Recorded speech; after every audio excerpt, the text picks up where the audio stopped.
Hello, everyone. Welcome to Or This. This is my Monday morning quarterbacking of the scriptures and the sermon for the previous Sunday, and this video is for Sunday, October 15th.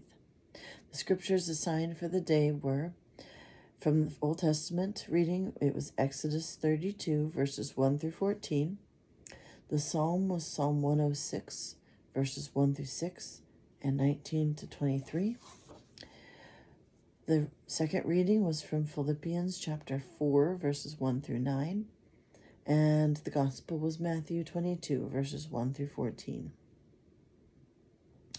I preached on the gospel, but it was a parable, and it's one of those parables that was a bit challenging, and there were a couple different things that could be said about it. So I'm going to say a little something more about it. Actually, two things that I want to talk about in relation to the gospel. So the parable this week was the parable of the wedding banquet, where there's a king. His son is he's having a wedding banquet for his son. His son's going to get married. So he sends out invitations, but the invitations are received by the people who receive them either with indifference or with disdain or with flat-out rebellion. Some of the recipients beat the slaves that gave the invitation. And so the king has to reissue the invitation, but this time to different people. Well, the one thing I want to say about parables like this, in addition to the parable last week that we had of the vineyard tenants, who a landowner gets a vineyard all prepared and ready, and has tenants to look over it while he goes away. And when the harvest comes and the landowner is supposed to receive some of the fruit from his land, the tenants don't hand it over, and they start treating the slaves who come to collect, they start treating them also badly, beating them and killing them.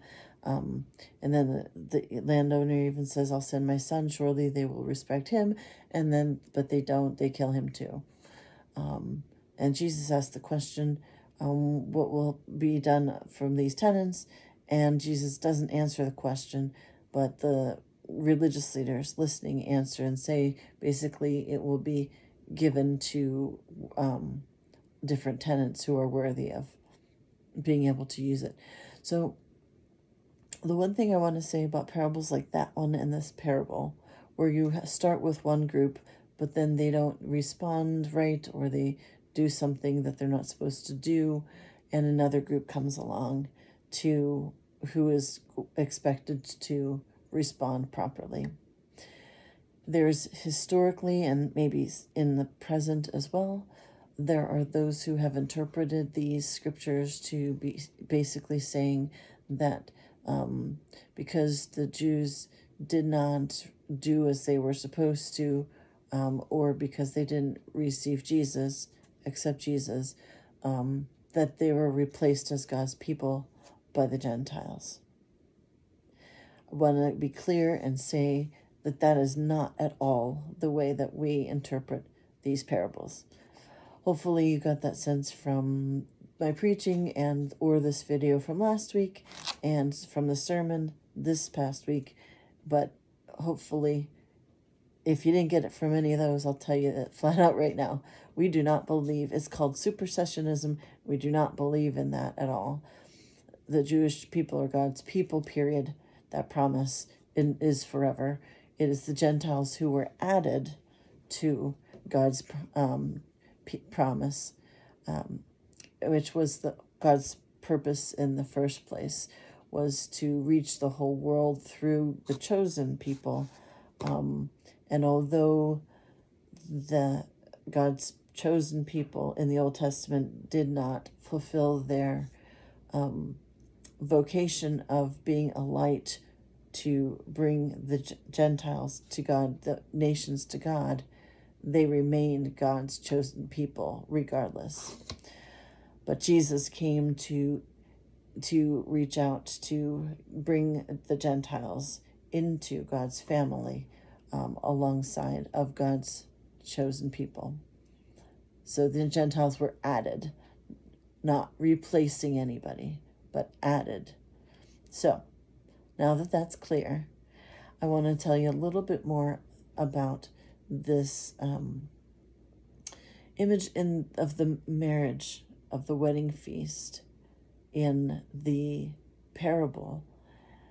Now, one of the images that had been used historically to think about God's relationship with God's people Israel was God as marriage. So God as husband and God's people Israel as God's chosen wife. One of the most obvious places where that kind of imagery is used is in Jeremiah chapter 31. It's a passage of great hope. It's one of the few passages of great hope and promise found in the book of Jeremiah. But it talks about basically how God's people had turned away from God and worshipped other gods. And it says, though I was their husband, says the Lord.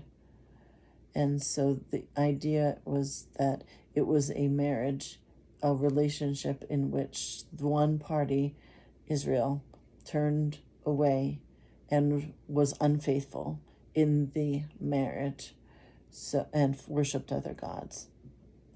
So that imagery, that, like it or not, that image of a marriage has been used in the scriptures to describe God's relationship with God's chosen people, Israel. Well, maybe you have, and maybe you haven't heard of the imagery that has been used as Jesus being the husband and the church, or the community of believers, being the bride of Christ. It's a very parallel imagery. It's to capture the closeness in relationship, and the importance of fidelity, and the importance of faithfulness in the relationship.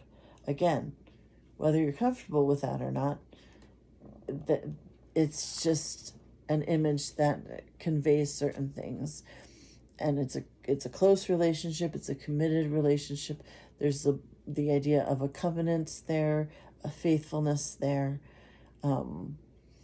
And so with that in mind, if you look at this parable and you think about this wedding banquet, Jesus is using this imagery of a wedding banquet and the king giving a wedding banquet for his son.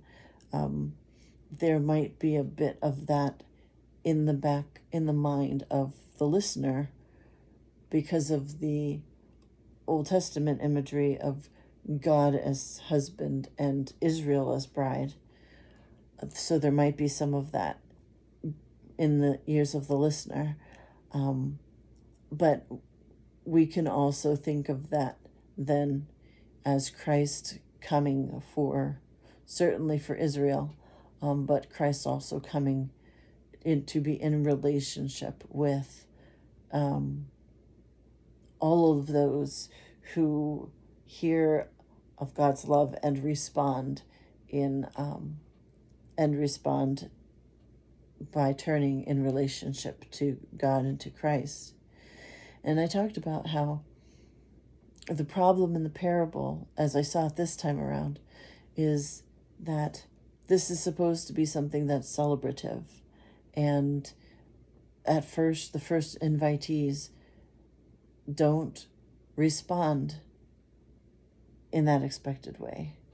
They respond as though it's something that is of no consequence. Nobody really cares, or or worse, right? They respond in even worse ways. But as I said, if you think about the imagery in the wedding banquet for the son, there is an element of thinking of Jesus coming for relationship, and to forge this covenant relationship with all people, with all of humanity, on behalf of God. And that imagery of the marriage, that Christ comes and will be faithful in this relationship. He certainly he certainly goes to the grave for us, gives his life for us. So there's a faithfulness there that cannot be matched. And and in this way, then, it most certainly should be considered something to celebrate. But what is our response to such a invitation? What is our response to this kind of relationship being extended to us, of God's presence and love and forgiveness, being extended to us for our lives, forever? And that's the question I answered during the sermon, but I invite you to consider further today. What is our response? Do we come together to celebrate this on a weekly basis? Do we celebrate this relationship that Christ has extended to all of us? And as I said before, there's a faithfulness that surpasses any other relationship in our lives, or any other relationship that has ever been forged between any human being. The faithfulness of the one who went to the cross to show us God's love, who went to the grave, and who conquered all that fought against him, so that God's presence can be with us always, today and forever. So those are some thoughts for you. Please feel free to share your thoughts in the comments. And I thank you very much for watching. God bless.